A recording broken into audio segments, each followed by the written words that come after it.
Hey guys what's up. तो आज जो हम बात करेंगे बच्चों, वो बात करेंगे economy for UPSC assistant provident fund commissioner के एग्ज़ाम के बारे में। तो आपको पता है कि यूपीएससी के पास जो है रिक्वेजिशन जा चुका है और जल्दी नोटिफिकेशन आने वाला है। तो अब आप institute of wasting the time आप जो है आप पढ़ाई करना शुरू कर दो और इतना पढ़ाई करो कि आपका एग्ज़ाम जो है वो ख़राब ना जाए और आप इतना अच्छा स्कोर कर पाओ कि आपका सिलेक्शन पहली बारी में हो जाए। तो मैं आपको क्लियर बता देता हूँ। देखो, आपका पहले सिलेक्शन होगा और उसके बाद जिनका फाइनल सिलेक्शन हो जाएगा उसके बाद एक और लिस्ट आती है, वेटिंग लिस्ट। ठीक है, तो अगर इन केस कोई लोग ज्वाइन नहीं करते हैं तो उनके बदले वेटिंग लिस्ट वालों को मौका मिलता है।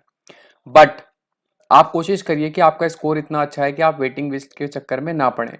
तो अगर आपका 75% प्लस स्कोर आ जाता है, ठीक है, तो आपको कोई सोचने की जरूरत नहीं है, आपका ज्वाइनिंग होगा ही होगा। ठीक है, तो 75 प्लस आपको रखना है स्कोर और आपको अपना दिमाग इतना रखना है। तो मैं आज इकोनॉमी का बिल्कुल डिटेल तरीके से बताऊंगा, इंक्लूडिंग आपके पास जो प्रीवियस ईयर्स के पेपर्स हैं उसका एनालिसिस करके कि किस तरीके से आपको पढ़ना है और किस चीज़ पे ध्यान देना है और किस चीज़ को छोड़ना है। ठीक है, तो इस वीडियो को पूरा देखना, अच्छे से समझना, पूरा ऑनेस्ट जो है ये एक तरीके से अटेम्प्ट है आप लोगों के लिए पूरा एनालिसिस करके किस तरीके से आपको चीज़ें करनी है और आपका, ताकि इकोनॉमी पेपर में एक भी सवाल छूट ना पाए। तो अब देखो, इकोनॉमी में सबसे पहले जो चीज़ आपको पढ़नी है, तो आपको पढ़नी है 11th-12th की एनसीईआरटीज़। तो ये बात क्लियर होनी चाहिए, 11th-12th की आपको एनसीईआरटीज़ जो है पढ़नी है। ठीक है, 11th-12th की एनसीईआरटी अगर आपने पढ़ ली तो आपको एक बेसिक आइडिया हो जाएगा। इसके अलावा आपके पास जो आपको बुक पढ़ने का मन करे वो पढ़ सकते हैं, चाहे वो आप रमेश सिंह पढ़ रहे हो, ठीक है, या आपके पास कोई भी बुक हो वो पढ़ लें। और प्लस एक साल का जो है आप किसी भी एक इंस्टीट्यूट का जो है एनालिसिस, जो भी बड़े इंस्टीट्यूट है उनका आप एनालिसिस कर सकते हैं। आप जानते ही हैं मार्केट में जो है हर महीने पीडीएफ निकालते हैं और एनुअल पीडीएफ निकाली जाती है फॉर यूपीएससी। तो इसको इकोनॉमी वाला पोर्शन जो है आप उससे रेफर कर सकते हैं ताकि आपको चीज़ें थोड़ा दिमाग में रहे। बट उतना डिटेल में आपको नहीं पढ़ना है जितना डिटेल में उसमें दिया जाता है। ये बात क्लियर रखना, ये नहीं कि आपने सारे डाटा पढ़ लिए, फैक्ट्स एंड फिगर्स पढ़ लिए, सिर्फ जो काम की चीज़ें वो पढ़नी है, उसको मैं बताऊंगा। तो जैसे आपका सबसे पहला चैप्टर आपको पढ़ना है मैक्रो इकोनॉमिक्स से, तो जीडीपी, जीएनपी, एनडीपी, एनएनपी का जो कॉन्सेप्ट है वो आपको पढ़ना है कि ग्रॉस डोमेस्टिक प्रोडक्ट क्या होता है, ग्रॉस नेशनल प्रोडक्ट क्या होता है, नेशनल आपका नेट डोमेस्टिक क्या होता है और नेट नेशनल प्रोडक्ट क्या होता है, नेशनल इनकम क्या होती है, पर कैपिटा इनकम क्या होती है। तो ये चीज़ें आपको पता होनी चाहिए। फैक्टर कॉस्ट, मार्केट प्राइस का जो कॉन्सेप्ट है, ये सब एनसीईआरटी में अच्छे से डिटेल में बताया गया है। अब आप बोलोगे सर ये तो पता ही है, पर अब हमें पता है ना एक्चुअली पता क्या है कि एग्जाम में जो क्वेश्चन आएगा वो किस तरीके का आएगा, वो इंपॉर्टेंट है। इंपॉर्टेंट ये नहीं है कि आपको ये पता है, क्योंकि वो डायरेक्ट आपसे पूछने वाला भी नहीं है। तो वो क्या पूछने वाला है, पूछने वाला है ऐसा क्वेश्चन है ये आपका एपीएफसी में क्वेश्चन आया था, which of the following is the part of the gross national product. तो जीएनपी के बारे में एक बेसिक फाउंडेशनल क्वेश्चन पूछा गया कि जीएनपी में कौन कौन सी चीजें आती हैं। आपका एक्सपोर्ट आता है ना, money earn by resident abroad आता है, जिसे आप लोग जो है रेमिटेंसेस भी कहते हैं, वो घर भेजते हैं ना, तो फॉरेन रेमिटेंसेस कहते हैं इन्हें। इंडिया इसमें रैंक 1 करता है। एक्सपोर्ट जो आप सामान बाहर बेचते हो, ट्रेड करते हो। इम्पोर्ट्स जो आप मंगाते हो, तो एक्सपोर्ट तो पॉजिटिव करता है और इम्पोर्ट क्या करता है, नेगेटिव करता है। और आपका ये जो फॉरेन रेमिटेंसेस है, यानी कि जो बाहर से पैसा हमारे देश में आता है, वो क्या करता है, आपका पॉजिटिव करता है। तो आपके पास ओवरऑल इंडिया के केस में केस क्या आता है, नेगेटिव आता है। तो जीएनपी का पार्ट है, हाँ है, ठीक है, तो तीनों है, यानी कि ऑल ऑफ द अबव। अच्छा, एक क्वेश्चन ऐसा पूछा गया था एपीएफसी के पुराने पेपर में कि इन केस ऑफ इंडिया जीडीपी और जीएनपी के बारे में रिलेशन पूछा गया था कि जीडीपी और जीएनपी में कौन ज्यादा होता है। तो आपको जो है पता होना चाहिए एक्चुअल में, है ना, कि इनके बीच में क्या रिलेशनशिप है। क्लियर, बात समझ में आ रही है। तो नेशनल प्रोडक्ट के बारे में और ग्रॉस डोमेस्टिक के बारे में आपको पता होना चाहिए। तो हमारे देश में क्या होता है, जीडीपी होता है, पर जीएनपी में क्या होता है आपका, फॉरेन के साथ भी। जीडीपी तो देश के अंदर होता है, देश के अंदर एक साल में जितनी गुड्स एंड सर्विसेज प्रोड्यूस करी उनकी कीमत, लागत कितनी है ना, आपने उससे मॉनेटरी वैल्यूज की कितनी है। तीन तरीके से हम निकालते हो, आप लोग पता है, प्रोडक्शन मेथड से निकालते हो, कंजम्पशन मेथड से निकालते हो और आपके पास इनकम मेथड से निकालते हो, तो देश के अंदर। बट उसमें जब आपका एक्सटर्नल फैक्टर भी जुड़ जाते हैं, दुनियादारी के साथ आपका जो है रिलेशन जुड़ जाता है, तो आपके पास टोटल जो हिसाब किताब बनता है वो होता है आपका जीएनपी। तो इंडिया के केस में क्या होता है, हम लोग जो है बाहर ज्यादा पैसा खर्च करते हैं इंस्टेड ऑफ इनकम के। तो इस वजह से हमारे यहाँ जो है जीडीपी जो होती है वो ज्यादा होती है और जीएनपी जो होती है वो कम होती है, राइट। तो रिलेशन पूछ लेता है। अगला देखिए, आपके पास एक और क्वेश्चन है एपीएफसी एग्जाम में। तो gross national product is the GDP of a country, जैसे अभी बात बताई थी मैंने, with its income from abroad इसमें इंक्लूड कर दी जाए। तो इंडिया में इनकम फ्रॉम अब्रॉड क्या है, तो प्राइवेट रेमिटेंसेज है, एक्सटर्नल ग्रांट्स है, इंटरेस्ट ऑन एक्सटर्नल लोन्स है। तो इनमें से कौन कौन सा पार्ट जो है जीएनपी का है? तो आपको पता है इंटरेस्ट जो आप दोगे वो नेगेटिव होगा, एक्सटर्नल ग्रांट्स जो होगा वो पॉजिटिव होगा, और प्राइवेट रेमिटेंसेज वही जो आपका बाहर से कोई व्यक्ति नौकरी कर रहा होता है, जैसे मान लो आप अमेरिका में जॉब लग गए तो आप अमेरिका से भारत में पैसा भेजोगे तो प्लस होगा। इंडिया सबसे नंबर 1 है, नंबर 2 पे चाइना रहता है यूजुअली, है ना, फॉरेन रेमिटेंसेज में। तो आपके पास आप क्या कहोगे इसमें 1 2 3? ये एपीएफसी 2016 का सवाल है, ठीक है। और कैसा क्वेश्चन कहेगा? The theory of the distribution relates to, अब द थ्योरी ऑफ डिस्ट्रीब्यूशन है ना, इसके बारे में ये कहाँ पे है? एनसीईआरटी मिल जाएगा, या अगर आप हो सके तो किसी सीबीएसई बोर्ड के कोई रिफ्रेशर पढ़ी हो तो वो ला सकते हैं, थोड़ा सा आपको डिटेल में दिख जाएगा अगर आपको जो है चीज़ें समझ में नहीं आ रही हैं। तो थ्योरी ऑफ डिस्ट्रीब्यूशन क्या कह रही है? Distribution of asset only, income factor payments का, या equality in the distribution of income and the wealth. तो इसमें आंसर क्या हो जाएगा? Distribution in the income, equality in the distribution of income and wealth. तो आपको इस तरह के सवाल पूछेगा कहाँ से? आपको देखो पहले जीडीपी का डिटेल में पता होना चाहिए, उसके आप टॉपिक्स देख लीजिए, फैक्टर कॉस्ट, मार्केट प्राइस, ये देख लीजिएगा। उसमें आपका एनडीपी में क्या आता है ना, एनएनपी में क्या आता है, पर कैपिटा इनकम में क्या आता है। तो ये चीज़ें आपको थोड़ा बेसिक समझने की हैं और वो थोड़ा डिटेल में पूछ लेगा। बाकी आप इंडिया का क्या स्टेटस है वो देख सकते हैं। जैसे आपके पास क्वेश्चन पूछा गया था कि इंडिया की जो जीडीपी ग्रोथ रेट है वो कितनी है इकोनॉमिक सर्वे 2021-22 के अकॉर्डिंग। ये कहाँ पूछा गया था? ये पूछा गया था आपके पास ईपीएफओ एग्जाम में पिछली बार में, कि आपका रिसेंट जो इकोनॉमिक सर्वे आया, आई थिंक उस समय 2021 आया होगा। तो इकोनॉमिक सर्वे के अकॉर्डिंग इंडिया की जो इनकम है, जो जीडीपी है वो कितना है, मतलब उसका रियल जो ग्रोथ रेट है वो कितना है, ठीक है। तो ये पूछ सकता है, फिर इंटरेस्ट रेट दे देगा, है ना। तो हालांकि वो आगे क्वेश्चन मैंने लगाया हुआ है।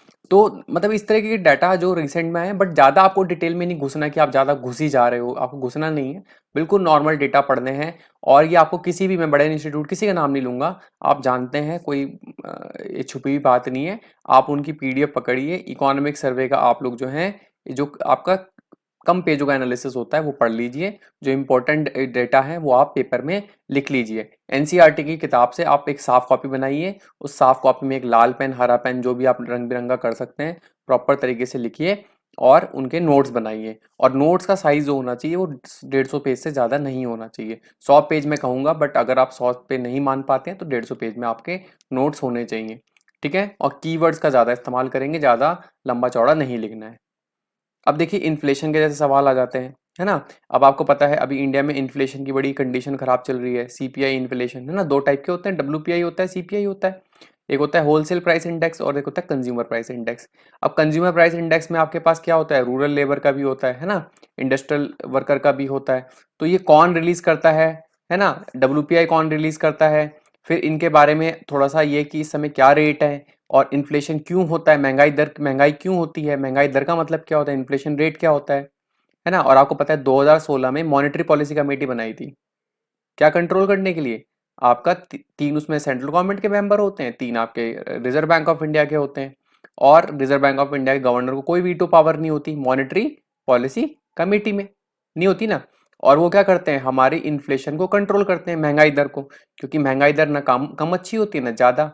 तो कितना परसेंट? 4% पे, और उसमें ±2 का टॉलरेंस। 4% है आइडियल, उसमें वो महंगाई दर को कितना रखना होता है? ±2, मतलब +2 या -2, यानी कि 2 से लेकर 6% के बीच में। बात आपको समझ में आ रही होगी। तो ये आपको इन्फ्लेशन के बारे में थोड़ा सा डिटेल में पता होना चाहिए, है ना। आप ये पढ़ेंगे, एनसीईआरटी में भी लिखा गया है, बाकी आप किसी भी जो किताब है आप उससे बैठ के पढ़ सकते हैं। अगला देखिए बैंकिंग सिस्टम के बारे में पूछ सकता है ना। तो बैंकिंग सिस्टम के बारे में पूछेगा। अभी जो आपको पता है इंटरनेशनल सिस्टम क्या चल रहा है, अभी बैंक्स का क्या हो रहा है, नेशनलाइजेशन कब हुआ? तो फर्स्ट नेशनलाइजेशन हुआ, फिर आपके 1969 का पता होगा नेशनलाइजेशन है ना, इंदिरा गांधी वाला। फिर आपको पता है स्टेट बैंक ऑफ इंडिया के कानून के बारे में पता है, तो ये क्वेश्चन पूछ लेता है। रिजर्व बैंक ऑफ इंडिया के बारे में पता है ना, मनी के बारे में पूछेगा, ठीक है। SBI, reserve bank of India का पावर, उसकी अथॉरिटी, है ना। और अभी मैंने क्या बताया कि आपके पास मनी का कॉन्सेप्ट पद पूछेगा, ठीक है। मनी और बैंकिंग में मनी का कॉन्सेप्ट पूछेगा, ये चीप मनी क्या होती है, डेयर मनी क्या होती है ना। और करेंसीज का कॉन्सेप्ट पूछ लेगा कि हार्ड करेंसी क्या होती है, हॉट करेंसी क्या होती है ना, सॉफ्ट करेंसी क्या होती है। सॉफ्ट करेंसी पता होगा आपको, जो करेंसी ज़्यादा मार्केट में डिमांड में इतनी ज़्यादा उसकी वैल्यू नहीं होती, जैसे डॉलर है ना। तो डॉलर कैसी है, हार्ड करेंसी है, और इंडिया की रुपी कैसी है, सॉफ्ट करेंसी है। हॉट करेंसी कौन सी है, जो सडनली एकदम से जो है हाइक में चली जाए, जैसे किसी कंट्री ने कोई चीज़, जैसे तेल है, तेल प्रोड्यूसिंग कंट्री हो जाए और एकदम से तेल की शॉर्टेज हो जाए दुनिया में, तो उस देश की करेंसी क्या हो जाएगी, बिल्कुल ऊंची उठ जाएगी। तो आपको ये पता होना चाहिए, जैसे मनी के कॉन्सेप्ट में पता होना चाहिए व्हाट इज डियर मनी, ये क्वेश्चन एपीएफसी में पूछा गया है। तो डियर मनी क्या होता है, जब देश में इन्फ्लेशन होती है ना, तो क्या होता है, मान लो आपके पास जो, या इंटरेस्ट रेट हाई कर दिए जाते हैं, ठीक है, इंटरेस्ट रेट जब देश में हाई कर दिए जाते हैं, तो लोगों को क्या होता है, पैसा बचाना पड़ता है। तो उस समय क्या होता है, लोग क्या करते हैं, प्रेफर करते हैं मनी सेव करना, क्योंकि इंटरेस्ट रेट क्या है, हाई है। तो क्या होता है, और स्पेंड कब करते हैं, जब आपके इंटरेस्ट रेट्स लो होते हैं। तो डियर मनी का कॉन्सेप्ट पूछा गया था। तो जब आपके देश में क्या होते हैं, इंटरेस्ट रेट हाई होते हैं, तो उस समय होता है ना। तो because it is hard to obtain, that's why it is known a dear money. अब इसके बाद जैसे मैंने बताया था आपकी मॉनेटरी पॉलिसी, बैंकिंग संबंधी, तो क्वेश्चन पूछा गया था, how does N expansionary monetary policy affect the interest of rate of interest and level of income. तो आपको पता है, जब आपके देश में क्या होता है, इन्फ्लेशन हाई होती है, तो इसका मतलब क्या है, लोगों के पास एक्स्ट्रा पैसा है और जाके वो दुकान में सामान ले रहे हैं। माँ का लाडला बिगड़ गया, मान लो आपको जबरदस्ती के पैसे पकड़ा दूं जेब में, तो आप जेब में भरोगे और जाके ले आओगे सेब, है ना, बैठोगे बढ़िया बढ़िया, कह सकते हैं कैफेटेरियाज में, खूब पैसा उड़ाओगे, बढ़ाओगे ना। तो आप सबने सेब खरीद लिया, महंगाई आपने बढ़ा दी है, अब क्या करा, आपको एक्स्ट्रा पैसे हैं, आपने, आप जा रहे हो बाजार में उड़ा रहे हो उन्हें, और खूब सामान खरीद रहे हो, और हर आदमी के पास पैसा आ रहा है, हर आदमी सामान खरीदेगा। तो क्या होगा, इसकी वजह से सामानों की कीमतें बढ़ जाएगी। तो क्या करता है सेंट्रल बैंक, आपका जो इंटरेस्ट रेट है, ब्याज दर है, वो बढ़ा देता है, जिसकी वजह से सोसाइटी से, आपके कंट्री से क्या होता है, जो फ्री मनी है वो कम हो जाती है। क्योंकि आपने मान लो लोन ले रखा, बैंक का कार का लोन ले रखा, ई बाबा, अब तो कार का लोन की ब्याज बढ़ गया, तो अब आपको 1,000 रुपया एक्स्ट्रा देना पड़ेगा। अब जो 1,000 रुपये से अय्यासी कर रहे थे वो नहीं करोगे, है ना, वो तो बैंक में ब्याज के रूप में जमा कर दोगे। तो अब 1,000 रुपये की अय्यासी कम होगी, तो क्या होगा, अब ऐसे हर आदमी कनेक्टेड है इस सिस्टम से, मॉनेटरी सिस्टम से, तो क्या होगा, आप लोग जो है पैसा फालतू वेस्ट कम करोगे, तो you will not lose money in, कह सकते हैं, अननेसेसरी एक्सपेंडिचर्स। तो क्या होगा, अब आपके पास उस समय क्या होगा, आपके पास और इन्फ्लेशन अगर क्या हो जाएगा, अब दूसरा केस क्या होगा, जब आपके पास इन्फ्लेशन देश में कम हो जाएगा, पैसा ही नहीं है जेब में खर्च करने के लिए, तो अब क्या, सेंट्रल बैंक की जिम्मेदारी बनती है कि लोगों को थोड़ा पैसा बांटे। कैसे बांटेगी, इंटरेस्ट रेट कम कर देगी, है ना।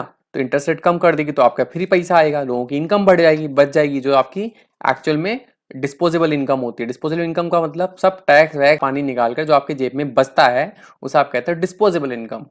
आपका 40,000 रुपये तनख्वाह है, उसमें से 3,000 टैक्स कट गया, तो डिस्पोजेबल इनकम हुई 37,000 रुपया। तो क्या होगा, लोगों का इनकम बढ़ जाती है, डिस्पोजेबल इनकम आपके हाथ में आ जाती है। तो आपके पास ये क्वेश्चन पूछा गया था एपीएफसी के एग्जाम में कि एक्सपेंशनरी मॉनेटरी पॉलिसी में आपके इंटरेस्ट रेट और लेवल ऑफ इनकम में क्या फर्क पड़ता है। उम्मीद है आपको बात समझ में आ गई होगी, है ना। इसके अलावा जैसे मैं अगला जो टॉपिक है वो है आपके पास बजट के रिलेटेड और डेटा के रिलेटेड। तो देखिए आपके पास, आपको मैंने शुरुआत में भी बात करी थी, आपको थोड़ा बजट और इकोनॉमिक सर्वे का जो कंपाइल्ड नोट्स आते हैं वो पढ़ लीजिएगा, ठीक है, और मोटे मोटे डेटा पढ़ लीजिएगा। जैसे आपके पास क्या है, according to economic survey 2021 which are the following the real GDP growth in the Indian economy in 2021। तो आपको पता था कि 11% है रियल और नॉमिनल है 15%, है ना। तो आपके पास ये जो चीजें, ये डेटा जो है वो आपको पता होने चाहिए एक्चुअल में, है ना। कहाँ से पढ़ेंगे, किसी भी आपके पास कंपाइल्ड नोट्स हो, उठाओ, बजट का कंपाइलेशन, इकोनॉमिक सर्वे कंपाइलेशन और चार्ट डालो, और ज्यादा सोचना ही नहीं है। जो ज्यादा सोचेगा वो कम करेगा, जो क्या करेंगे, जो ज्यादा सोचेगा वो कम करता है, राइट, और जो ज्यादा करता है वो कम सोचता है। क्योंकि भाई ताकत तो बराबर ही है, 100 रुपया ही है आपके पास। अब 100 में से 40-60 का रेशियो रखोगे या 60-40 का रखोगे, आप पे डिपेंड करता है। आगे बढ़ते हैं, आपको कुछ ऑर्गेनाइजेशन उनके काम पढ़ लेना है, जैसे नीति आयोग पढ़ लेना है। इसके ऊपर क्वेश्चन पूछा गया, what is the meaning of NITI Aayog. ये तो अभी ईपीएफओ के लास्ट ईयर के एग्जाम में पूछा गया था।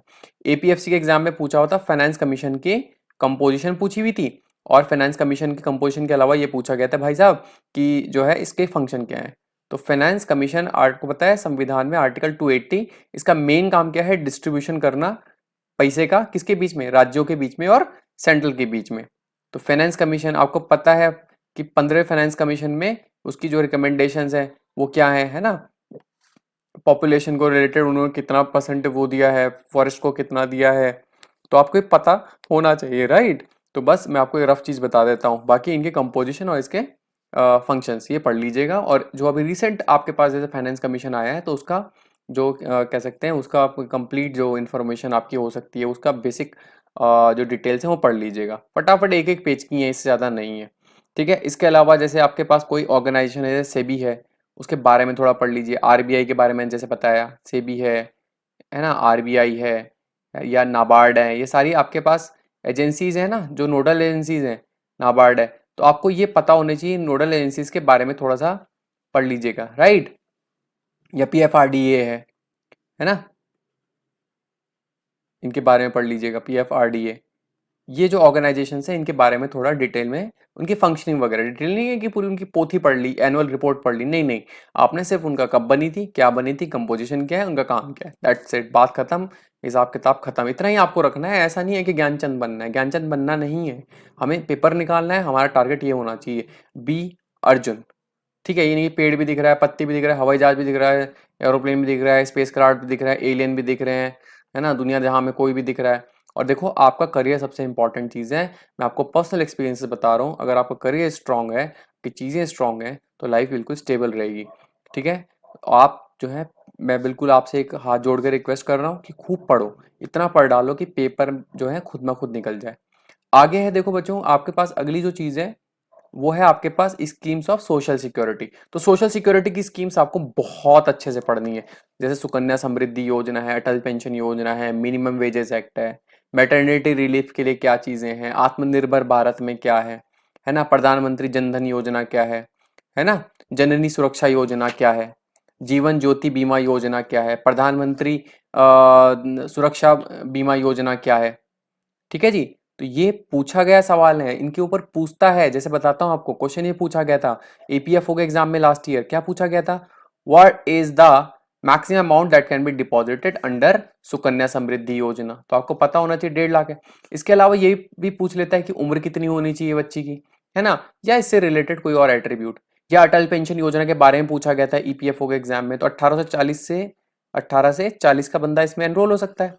तो उसमें इनकम पेंशन क्या है, फिर उसमें स्पाउस के लिए क्या प्रोविजन है, अगर जो एक्चुअली में डिपॉजिटर है उसकी डेथ हो जाए तो, है ना। पीएम किसान योजना क्या है, ये सब सोशल सिक्योरिटी के, क्योंकि आपका जो पेपर है वो सोशल सिक्योरिटी से रिलेटेड है। तो सोशल सिक्योरिटी का पेपर है, तो इस वजह से आपको सोशल सिक्योरिटी क्वेश्चन आने चाहिए। ठीक है, जैसे क्वेश्चन है, सोशल सिक्योरिटी में provide cash benefits to the person faced with, ये भी क्वेश्चन ईपीएफओ का क्वेश्चन पूछा गया है कि sickness and disability, unemployment, crop failure, loss of marital partner, तो आपको पता है सब में मिलता है ना। तो आपको जैसे विधवा पेंशन योजना है, वो आपके बारे में देख लीजिए। तो जो भी सोशल सिक्योरिटी की है, गूगल मारिएगा, गूगल बाबा बहुत बढ़िया हो गए हैं, सोशल सिक्योरिटी की स्कीम्स जो हैं, और तोते बन के रट जाइए। या आपके पास किसी भी बड़े इंस्टीट्यूट या ऑर्गेनाइजेशन का जो आपके पास 1 साल का कंपाइलेशन हो स्कीम्स का, वो तोते की तरह रट जाइए। ठीक है, कभी कभी पपेट बनना भी सही है। और इसमें करो क्या, क्योंकि वैज्ञानिक चीज तो सीख नहीं रहे हो, रॉकेट साइंस तो सीख नहीं रहे हो, है ना, इसरो का कोई प्रोजेक्ट तो है नहीं, सिंपल तोते की तरह रटना है, सिंपलेस्ट वर्क है। तो आपको ये बस तोते की तरह रट के और लिख देना है। ठीक है। अच्छा, सबसे बड़ी प्रॉब्लम क्या करते हो आप लोग एग्जाम में, सिलेक्शन और फेलियर में हमारे में क्या गड़बड़ करते हैं हम लोग। देखिए, हमारा सबसे बड़ी बात है, इसको कंट्रोल कर लीजिए, मन को। अभी आपको बहुत घुमाएगा, तो आप जो है इसके हिसाब से इसको थोड़ा इस तरह ट्रेन करिए कि आपको डिस्टर्ब ना कर सके। इसको सप्रेस मत करना, दबाना मत। मन को दबाओगे, ये आपको बिल्कुल रिवॉल्ट कर जाएगा और सारे नुकसान करके भाग जाएगा। ना एग्जाम निकलवाने देगा, ना आपको अपनी लाइफ की जो एंजॉयमेंट है वो करने देगा। तो भाई, बहुत अच्छे से पढ़िए। एक इतना अच्छी अपॉर्चुनिटी है ग्रुप ए की, और सिविल सर्विस एग्जाम के अलावा अकेली ऐसी ऑर्गेनाइजेशन है जहां पर जर्नलिस्ट को जो है लिया जाता है, और विदाउट एनी कह सकते हैं स्पेशल क्वालिफिकेशन। और कोई इस तरह की हार्ड एंड फास्ट ड्यूटी नहीं है, जैसे कि आपका सेंट्रल आर्म पुलिस फोर्सेज में है, या आपके इंडियन आर्मी नेवी एयरफोर्स में है।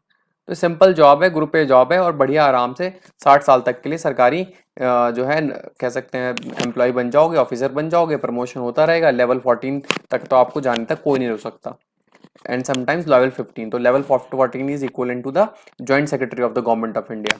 या लेवल 15 जो है आपके पास एडिशनल सेक्रेटरी का होता है, और वहां तक खैर एक आदि जाएगा, बट ज्वाइंट सेक्रेटरी लेवल तक तो हर बंदा पहुंचेगा। तो देखिए कितना, या मेजर जनरल ऑफ आर्मी, तो बिल्कुल आराम की जॉब है। बाकी जो भी बेनिफिट्स आपको हो सकते हैं वो सब मिलेंगे। और जिनका यूपीएससी सिविल सर्विसेज का कोविड की वजह से जो है नुकसान हुआ, मुझे पता है कि बहुत सारे लोगों ने आपने देखा होगा मीडिया में भी आए, तो उन लोगों के लिए बहुत अच्छा एग्जाम है, तो आप अच्छे से पढ़ सकते हैं।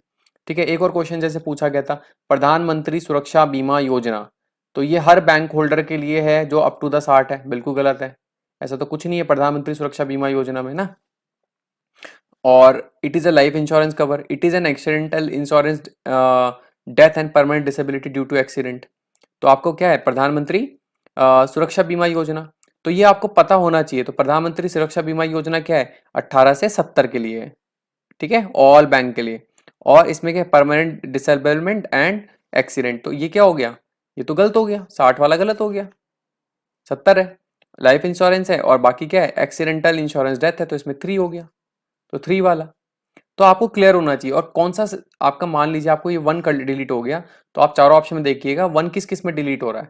तो नॉर्मली जो है 1 डिलीट हो जाता है, 6 आउट ऑफ 10 क्वेश्चंस में 1 डिलीट करते ही 3 ऑप्शन डिलीट हो जाएंगे और आपका काम बन जाएगा। ठीक है, जैसे ये क्वेश्चन पूछा गया, ये भी आपका एपीएफसी में पूछा गया था 2016 में। पिछला वाला ईपीएफओ का क्वेश्चन था, प्रधानमंत्री Suraksha Bima Yojana provides insurance against accidental death and partial और full disability for the people under in the age group of 18 to 70। अभी बताया, बिल्कुल सही है। 18 से 70 के जो लोग हैं, अगर एक्सीडेंट हो गया या डेथ हो गई या पार्शियल या फुल डिसेबिलिटी होगी, तो उसमें जो है एप्लीकेबल है, बिल्कुल सही है। ठीक है, प्रधानमंत्री जीवन Jyoti Bima Yojana provides insurance against death in any manner to people up to the age of 60। ठीक है, under Atal Pension Yojana in case of the death of subscriber spouse becomes beneficiary. तो कौन सा हो गया, 1 and 3, राइट। तो आपको पता होना चाहिए, क्योंकि प्रधानमंत्री जीवन ज्योति में क्या है, आपके पास 18 to 50। तो ये बेसिक चीजें हैं जो आपको पता होनी चाहिए, आपको किस तरीके से पढ़ना है, क्लैरिटी होनी चाहिए। बाकी आपको देखो, आपको पता है जो आपके न्यू गवर्नमेंट है उसके जो भी आपके जो कह सकते हैं न्यू इनिशिएटिव्स हैं आपके देश में, ताकि आप लोग जो हैं आत्मनिर्भर बन सकें, सेल्फ डिपेंडेंट बन सकें और एक एम्प्लॉयर बन सकें इंस्टीट्यूट ऑफ एन एम्प्लॉय। तो ये आपका जैसे make in India, startup India, stand up India, आपका यूनिकॉर्न का कॉन्सेप्ट, तो यूनिकॉर्न्स क्या है, ये सब जो आपके बेसिक न्यूज़ में आता रहता है, ये आपको पढ़िए। ठीक है, ये आपके क्वेश्चन जो है एग्जाम में रहेंगे। और इसमें क्या है, बाकी ई बीज स्कीम क्या है। ठीक है, आप लोग जो है डिपार्टमेंट ऑफ इंडस्ट्रियल प्रमोशन जो है, और तो उसमें जाके डीआईपीपी में जाके उसमें जाके उसकी वेबसाइट पे जाइए और देख लीजिएगा। ठीक है, उसमें कौन कौन सी स्कीम्स और कौन कौन सी पॉलिसीज गवर्नमेंट दे रही है। ठीक है, तो मिनिस्ट्री ऑफ इंडस्ट्रीज है, उसमें जाइए और जाके उसमें जो भी commerce and industry, to be more exact, तो आप जाइए उसमें और जाके वाणिज्य और उद्योग मंत्रालय, और वहाँ पे जाके आप जो है उसकी वेबसाइट पे देख सकते हैं कौन कौन सी स्कीम्स है। ठीक है, इसके अलावा नेशनल एंड इंटरनेशनल ऑर्गेनाइजेशन, जो भी इंटरनेशनल ऑर्गेनाइजेशन है, जैसे वर्ल्ड बैंक है ना, या आईएमएफ है, डब्ल्यूटीओ है, इसके बेसिक बारे में, है ना, सब्सिडी का क्या इशू है डब्ल्यूटीओ में, जैसे है आईएमएफ की लोन की कंडीशन आपको पता है, 1991 में आपको जरूरत पड़ गई थी। वर्ल्ड बैंक है, तो वर्ल्ड बैंक कब बना, इसमें आईबीआरडी क्या काम करता है ना, आईडीए क्या काम करता है। तो आईबीआरडी के जो कह सकते हैं डॉटर ऑर्गेनाइजेशन हैं उनके बारे में पढ़िए। वर्ल्ड बैंक का थोड़ा रिपोर्ट्स उसकी देख लीजिए कि कौन कौन सी रिपोर्ट्स निकालता है, आईएमएफ कौन सी रिपोर्ट्स निकालता है, डब्ल्यूटीओ का। ठीक है, और आपके पास वर्ल्ड फूड प्रोग्राम है।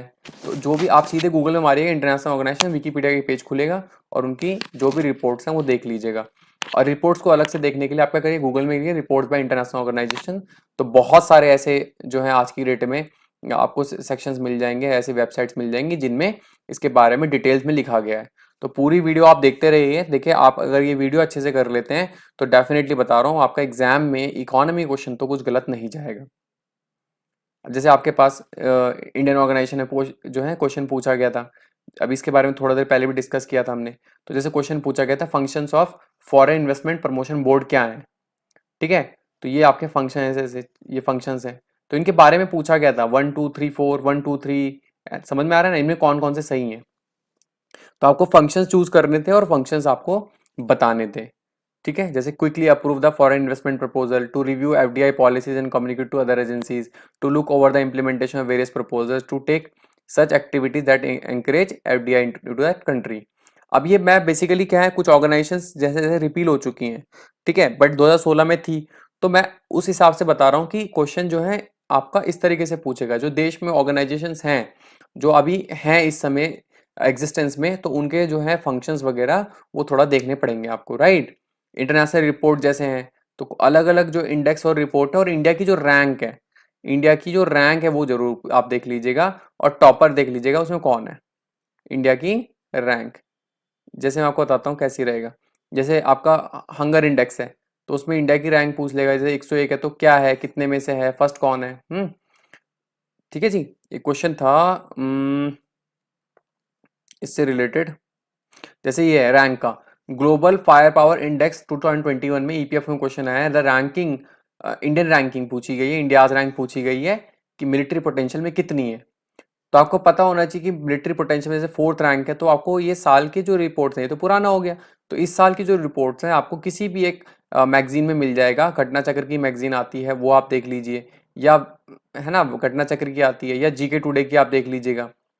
घटना चक्र आती है, यूपी और बिहार वालों को पता होगा ना, तो घटना चक्र आता है, या आप लोग जो है जीके टुडे, मैं किसी का नाम वैसे नहीं लेना चाहिए बट फिर भी मैं आपको बता रहा हूँ, कोई भी आप जो है कंपाइल्ड, बाकी हम मैं अच्छे से पढ़ाऊंगा उस चीज़ को। ठीक है। अगला है, ये सब चीज़ें हालांकि मैं डिटेल में सारी चीज़ें आपको बताऊंगा, तो घबराने की जरूरत नहीं है। तो अगला इंडस्ट्रीज के बारे में है, इंफ्रास्ट्रक्चर है, फिर इंडस्ट्रीज है।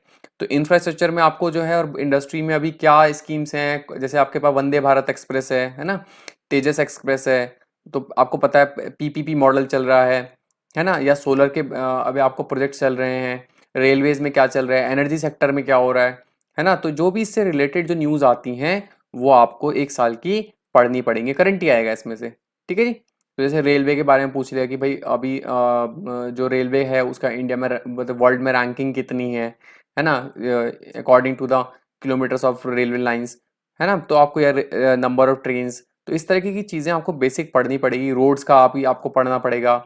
जो आपकी स्कीम्स है, सागरमाला है, तो सागरमाला स्कीम है क्या, तो ये पोर्टलेट डेवलपमेंट है, या पीएम गति शक्ति योजना है ना, तो आपको जो है लॉजिस्टिक सेक्टर को क्या करने के लिए, आपको फास्टर और मोर सस्टेनेबल बनाने के लिए, राइट। तो वो ताकि आपका लॉजिस्टिक बेस्ड इकोनॉमी आपकी बढ़ सके, तो 16 से ज़्यादा मिनिस्ट्रीज को इंटीग्रेट करके बनाया गया पीएम गति शक्ति, तो ये पता होना चाहिए। या भारतमाला प्रोजेक्ट है, तो ये आपको पता होना चाहिए स्कीम्स के बारे में, राइट। बाकी इंडस्ट्रीज के जो है आपके कोर सेक्टर कौन से हैं, है ना, इंडस्ट्रीज के लिए कौन सी स्कीम्स आ रखी हैं, अभी देश में क्या चल रहा है इंडस्ट्रीज का, एफडीआई की पॉलिसी क्या है, फॉरेन डायरेक्ट इन्वेस्टमेंट की पॉलिसी क्या है, तो आपको ये पता होनी चाहिए, राइट। और अभी एफडीआई का बेसिकली क्या स्कीम में चल रहा है, किस सेक्टर को कितना परसेंटेज है, तो ये आपको पता होना चाहिए। अब जैसे क्वेश्चन इंडस्ट्रीज का, बेसिक इंडस्ट्री से, और एनसीईआरटी तो खैर पढ़नी ही पढ़नी है, उनको तो कोई उसके क्वेश्चन तो आप छोड़ ही नहीं सकते। तो जैसे क्वेश्चन पूछा गया तो 2016 के एपीएफसी के एग्जाम में, जब सरकार जो है अपनी ओनरशिप पब्लिक सेक्टर से डाइल्यूट करती है तो उसे क्या कहते हैं, प्राइवेटाइजेशन कहते हैं, पब्लिक प्राइवेट पार्टनरशिप कहते हैं, डिसइन्वेस्टमेंट कहते हैं, या डिफ्लेशन कहते हैं, तो डिसइन्वेस्टमेंट कहते हैं। तो ये क्वेश्चन बेसिक क्वेश्चन, या क्वेश्चन पूछा गया जैसे इंफ्रास्ट्रक्चर और इंडस्ट्रीज में, Asia's first export processing zone जो 1965 बना था, आपको पता होना चाहिए कहाँ पे है, तो आंसर होगा कांडला। तो एनसीईआरटी में आप ज्योग्राफी भी पढ़ोगे तो ज्योग्राफी में आपको मिल जाएगा, इकोनॉमी में ये मिल जाएगा। ठीक है, ये मिल जाएगा। तो ये पता होना चाहिए, बेसिक न्यूज़ है जो आपको पता होनी चाहिए। बाकी एग्रीकल्चर की स्कीम्स पढ़नी है, अभी कौन कौन सी स्कीम्स है, इंश्योरेंस स्कीम, प्रधानमंत्री फसल बीमा योजना है ना, या पीएम कुसुम, राइट, स्कीम पता होना चाहिए। पीएम किसान 2-2 हज़ार रुपये महीना दे रही है मोदी सरकार, आपको पता होगा पीएम किसान। ठीक है, ये पता होना चाहिए। और आपके पास जो है सब्सिडीज कौन कौन सी हैं, डायरेक्ट मिलती है कि इनडायरेक्ट मिलती हैं सब्सिडीज। ठीक है जी। या आपके पास एमएसपी क्या है, एमएसपी के कौन कितनी कितनी क्रॉप्स मिलती है, वो 23 क्रॉप्स कौन सी हैं जिनमें एमएसपी दी जा रही है, एमएसपी कौन रिलीज करता है ना, बात समझ में आ रही है। तो ये आपको पता होना चाहिए, और आप किसी भी जो है basic book even including Ramesh Singh पढ़ेंगे तो उसमें ये सब चीज़ें लिखी गई हैं। तो क्लियरली बिल्कुल पढ़ना है कि एक्चुअल में हमें किस चीज़ पे ध्यान देना है। बात समझ में आ रही है। चलिए, इसके अलावा ग्रीन रिवॉल्यूशन आपको पता होना चाहिए, और ग्रीन रिवॉल्यूशन के बेनिफिट क्या हैं, है ना, सेकंड ग्रीन रिवॉल्यूशन क्या है। उसके अलावा अभी जो है स्कीम्स जो हैं आपके पास, ठीक है जी, वो क्या है, क्लियर। जैसे आपके पास इरिगेशन से रिलेटेड स्कीम है, एसिलेटेड इरिगेशन बेनिफिट प्रोग्राम है है ना, AIBP। तो ये आपको कंपोनेंट वगैरह पढ़ने पड़ेंगे, तब जाके आपका काम होगा। और अच्छे से ये जो है आप तैयारी करिए। जैसे नेशनल फूड सिक्योरिटी मिशन था, NFSM, है ना, या नेशनल फूड सिक्योरिटी एक्ट है, वो क्या है। तो आपको ये पता होना चाहिए, ये स्कीम से रिलेटेड आपको जो है आप पढ़ेंगे और आपको अच्छे से पढ़नी है। सोशल सिक्योरिटी पे थोड़ा स्पेशल ध्यान देना है। ठीक है जी, रिपोर्ट्स बता ही दिया मैंने। बाकी एक और चीज़ है लास्ट, आपके पास सस्टेनेबल डेवलपमेंट, इकोलॉजी और sustainable development and impact on economics. ठीक है, तो आपको इकोनॉमी में सस्टेनेबल डेवलपमेंट का इम्पैक्ट, जैसे आपके क्वेश्चन पूछेगा कार्बन क्रेडिट 2016 में पूछा गया था, what do you mean by carbon credit. ठीक है, क्योटो प्रोटोकॉल की बात था ना कि इसके अलावा कार्बन फुटप्रिंट्स, तो जैसे कोई भी आप सामान बनाते हो तो वो अपना कुछ ना कुछ कार्बन फुटप्रिंट छोड़ के जाता है। मैंने एक कपड़ा बनाया है तो हर स्टेज में वो क्या छोड़ के जाएगा, कार्बन उत्सर्जन करके जाएगा, तो वो कार्बन फुटप्रिंट हुआ। तो ये चीज़ें आपको पता होनी चाहिए। क्योटो प्रोटोकॉल क्या था, फिर आपका पेरिस प्रोटोकॉल क्या है, फिर इंटरनेशनल सोलर अलायंस क्या है ना। तो ये आपको पता होना चाहिए। जैसे आपके पास हमारी तरफ से क्या नेगोशिएशंस हैं, तो आप थोड़ा सा ये डिटेल में 1 या 2 साल का कहाँ से किसी भी जो इंस्टीट्यूट की कंपाइल्ड नोट्स हैं आप उसे पढ़ेंगे। हालांकि ये सब चीज़ें हम पढ़ाएंगे तो आपका काम बन जाएगा। और इसी तरीके से बिल्कुल समझदारी तरीके से आपको पढ़ना है। तो आपको मैं अगर आसान शब्दों में कहूँ तो आपको 3 तरीके से इकोनॉमी में डिवाइड करना है। पहला आपको डिवाइड करना है बेसिक, बेसिक उसकी इन्फो। बेसिक इन्फो कहाँ से लानी है भाई, आपको NCERT से लानी है, उसमें जो है टॉपिक्स। ठीक है, NCERT से ले आइए, NCERT या कोई बुक आपके पास जो हो रमेश सिंह टाइप।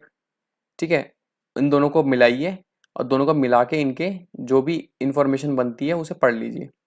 दूसरा आता है आपके पास करंट, हालांकि वो भी कॉन्सेप्ट बिल्डिंग में आपको हेल्प करेगा। या आप 1 साल का जो भी है विजन का पढ़ लीजिए, इनसाइट का पढ़ लीजिए, किसी का भी पढ़ लीजिए। 1 साल का कंपाइलेशन, 2 साल का कंपाइलेशन, इकोनॉमी पोर्शन ओनली, उसको जो है पढ़िए, उसके शॉर्ट नोट्स बनाइए और इसी नोटबुक को बार बार पढ़ लीजिएगा। फिर लास्ट में अपने आप से पूछिए क्या मेरे को सारी स्कीम्स याद हैं। पहला, सबसे पहला स्कीम याद है मुझे जो सोशल सिक्योरिटी के। दूसरा, मुझे इकोनॉमी के और इकोनॉमिक्स के, मैक्रो के और इंडियन इकोनॉमी के कॉन्सेप्ट जो मैंने पढ़े हैं वो मेरे को बहुत अच्छे से पता है। एक एक चीज़ मुझे पता है। मनी रिलेटेड क्या है, करेंसी रिलेटेड क्या है, बैंकिंग रिलेटेड क्या है, ट्रेड रिलेटेड क्या है, एक्सटर्नल सेक्टर ऑफ इंडिया, है ना। या आपको बैंकिंग का बता दिया मैंने, आपको इन्फ्लेशन से रिलेटेड, GDP GNP कॉन्सेप्ट से रिलेटेड। अगर मुझसे कोई पूछेगा, इवन ग्राफ भी पूछेगा डिमांड सप्लाई का, क्या मुझे पता है, अगर पता है तो that means I am okay. दूसरा सवाल आपसे पूछेगा, पहला क्या है स्कीम, दूसरा बेसिक, और तीसरा ये पूछेगा कि अगर मुझसे 2 साल में इकोनॉमिक में जो स्टैटिक घटनाएं हो, करंट अफेयर घटनाएं हो, जैसे WTO का आपने हेड बना दिया किसी को तो मुझे उसका नाम पता है, IMF के हेड का नाम पता है। तो ये बेसिक जो बिल्कुल छुटभैये वाले सवाल होते हैं, अगर मुझसे कोई पूछेगा तो मैं कर लूंगा। रिपोर्ट्स एंड इंडेक्सेस से मुझसे कोई पूछेगा मैं कर लूंगा। अगर इन सवालों का जवाब आपके दिमाग में यस आ रहा है तो आप इकोनॉमी में कोई भी सवाल गलत नहीं करने वाले हो और आपके सारे क्वेश्चन ठीक हो जाएंगे। So that's all for today in the video. आपको अगर ये वीडियो अच्छी लगी सब्सक्राइब कर लेना। हालांकि मैं पूरे डिटेल में कोशिश करूंगा कि आप लोगों को हर चीज़ का एनालिसिस एज वेल एज जो भी कंटेंट है वो प्रोवाइड करा सकूं।